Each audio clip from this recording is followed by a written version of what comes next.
Okay, so let me take this in real quick.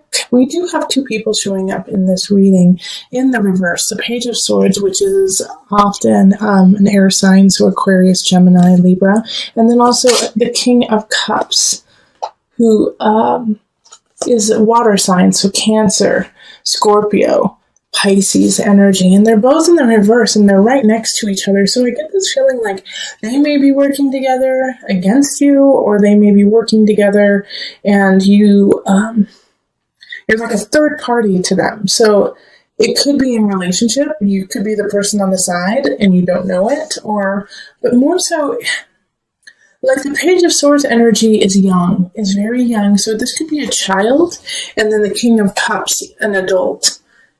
So you could be seeing somebody who has a child, or it could be your partner if you have a child with them.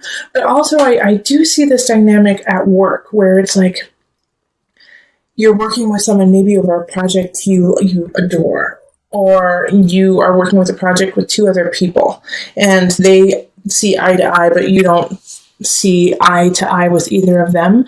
And the thing is they're in the reverse, so they're not working in their highest energy. They're actually working kind of in a conniving, deceitful way. Like the Page of Swords, might just call you names and be really immature and, be like, oh, are you a slowy slowpoke? Like that is what a 5-year-old would say. And we're working at a corporation. So, this Page of Swords you could find really annoying. And then the King of Cups energy could be really moody, could be emotionally all over the place, could be really like, oh, I love you, you were such a great person, and then flip on you the next minute and be like, why don't you care about me? You're never there for me, Yeah, the King of Cups, they're moody people. They're very, very moody, and the thing is a lot of times they don't see it and they don't get it that they're being moody because they're just kind of ebbing and flowing with the tides of their emotion.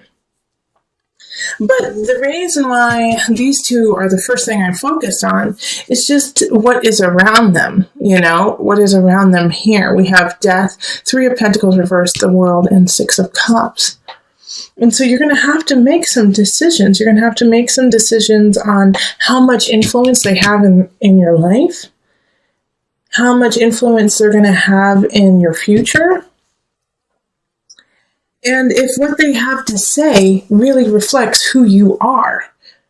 Okay, 3 of Pentacles. They could be saying some really vicious things about you, about like your work, and they're not true. But are you going to take that in? Are you going to take that in as truth and then move on with that? Or are you going to put up a boundary, between you and these people who are not working in your best interest? And you have choices there because they're going to give you some chances to get out of that situation or to lessen your interaction with them. And it's going to be up to you to jump on that. Instead of, I do feel like some Sagittarius people are going to feel like they have something to prove, like they can handle these two. And so they're going to be like, no, I'm not stepping out. I'm going to, you Sagittarius, you guys are going to, try to puff up your feathers and be like, I'm not stepping down. But is this worth it? Because with the Death card here, it's like, that's not in your best interest. This is a Scorpio card. This is a Pluto card. Death being here is like, no, look a little deeper. Like, this is not what it's truly on the surface. Even though you're working with them and maybe you can make a lot of money, even a bonus or whatever, look underneath that and see it for the truth that this is just a little immature baby and that this is an overgrown baby. And if you put all your focus into this situation, then you're going to lose out on other people who are ready to exit your life if you don't show them some attention. Knight of Staffs. And this is a fellow fire sign. So Sagittarius, Leo, who am I missing? Sagittarius, Leo, Aries. Like there's somebody here who wants your attention, who's worthy of it. And so you need to step up into that and say, oh my gosh, you're awesome. I'm so sorry. I've been so sidetracked with some babies. And there's a future with them. There's a future with them and there's this connection. It's like you look in their eye and it's like zap, yep. It's passionate, it's energetic. You feel alive with them. And if you're in a really solid relationship, and so you're not even in this realm of looking for somebody, this is you. This is a Knight of Staves. This is you. Fire. Get out of that situation so you can start a new beginning. And you have to take those steps to get to your future, to get to the world. Which is like, this is the end and the beginning, 21.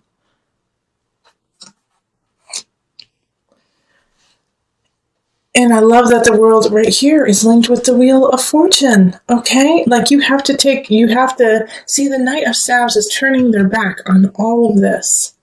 Turning their back on what is happening here with this malarkey, with these two people. And going off on their own adventure. You have to let this die. Okay? So that you can come down to the Wheel of Fortune. So that you can come down to your Jupiter, your expansion. We also have the Three of Cups, and this is linked to the World and Wheel of Fortune, and also the Three of Pentacles, too. And I can totally see why it's linked here, because you have to, once again, create that boundary, because they're going to try to sway you out of your future, these two people. They're going to say, no, you can't do it. You're not worth it. You need us. You need us to be successful. And you can't take that in. You have to let that go in order to get to your joy and your Wheel of Fortune and your celebration. And I do want to put a spin on this too, that it's not just work. I do feel like for a lot of you guys that it's going to be in a work situation, but this could be in a family dynamic. Like this could be sisters, a sister and brother. This could be mother, father, who are just breathing down your neck on what you need to be and who you need to be and what you need to do. So just pay attention to if you start to feel smaller, if you start to feel like, well, I can't do it. No, I'm not good enough. Figure out, take stock in that and be like, where did that come from? Where did that self-doubt come from? Who seeded that within me? Bing, bing, bing, bing, bing. Page of Swords, King of Cups. This could be a spouse and a child, This could be your husband, wife, and your son or daughter. Not saying that they're bad and that you need to cut them out, but you do need to sometimes create boundaries even in the family setting so that they do not rule over your soul. Okay, so we're going to pull from the Mother Wisdom deck for some added guidance. Mountain Presence. The same cards keep popping up in the Mother Wisdom deck. I'm pretty sure another sign got this. Mountain. All right, let me read you just a tidbit from it. But stay strong like a mountain. And presence. This really speaks to also the collective reading of looking forward. Children live like the Buddha. For them, the present moment is the only moment. They embrace what life offers breath by breath. One moment a child may be awash in tears and the next chasing a butterfly. With each experience of the present, we too have the opportunity to be more fully alive. Where are you in the here and now? Are you worrying about a note that came home from your son, or have you escaped into a fantasy of another kind of life? If so, Mountain asks that you return to the present. Presence gives us a much-needed still point. Shifting seasons and fleeting lives circle Mountain's immovable mass. Her sure center serves as a world axis connecting the earthly plane to the heavenly realm. Around the world, mountains inspire worship and demand mindfulness. When you draw this card, let presence become your practice. The ascent of mountain's steep slope serves as a walking meditation. If you are not present, you will slip and fall. If you fixate on conquering the peak, you will miss the flowers along the trail. Cultivating an awareness of each step allows anxieties to drift away. By the time you reach the top, a rarefied silence will quell any lingering agitation. Poised between heaven and earth, this is the best place to fall in love with presence, your own divine beingness that exists only in the now. Okay, but we have the Queen of Pentacles, and they're, the center of the remainder of November. So this is an Earth sign, Virgo, Taurus, Capricorn energy. And since I picked this extra card, the gift, I really feel like they're a gift to you. They're going to kind of help you in connecting yourself to a new beginning, a financial wealth beginning, something that, could create a new future for you. But however, the only way that this is going to come in is if you don't stand idle with fear. Okay, the Nine of Swords is looking at fear, taking it, being right in front of it and dealing with it instead of standing frozen. Don't freeze up, unless you're planning, take time to plan. I love planning. I have a lot of Virgo. But the Nine of Swords is like you can't freeze in the face of fear. And the Queen of Pentacles, I think, may be offering you a situation, a new job, a new relationship that will lead to a plethora of abundance. But you have to take the first step. Nine of Swords. Even though you're scared, you're going to have to quit that job. Even though you're scared, you're going to have to finish that project and move on. Ten of Swords it's an ending. There's something happening in career and work. And if you listen to my November reading for you, then you would have known that I focus a lot about work and relationships within the work environment. And so this is saying, it's time to let it go. Something's not working. You gotta cut ties so that you can have this gift come in.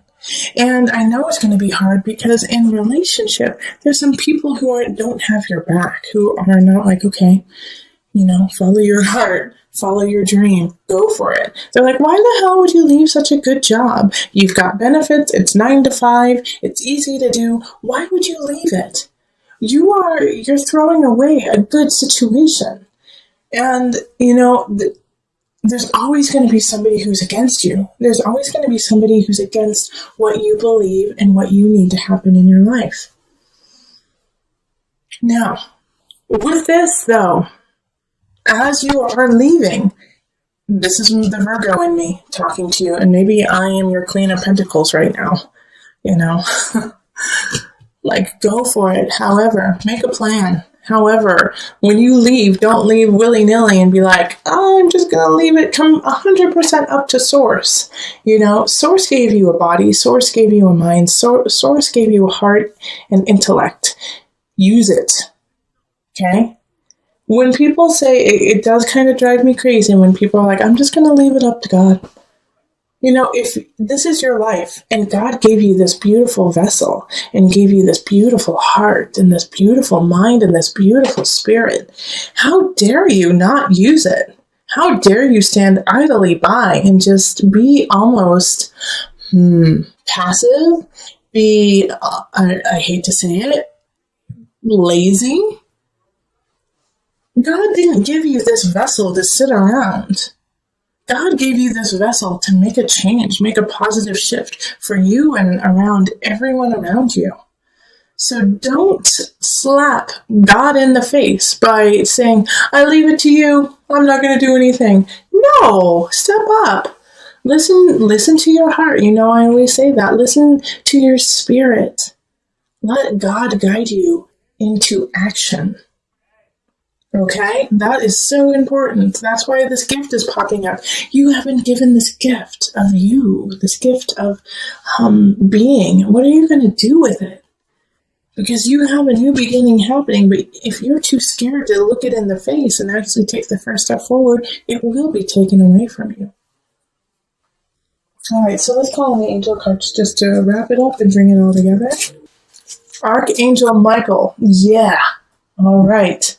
You're working very closely with this powerful archangel who's protecting and guiding you through this situation. You have guidance, you have protection.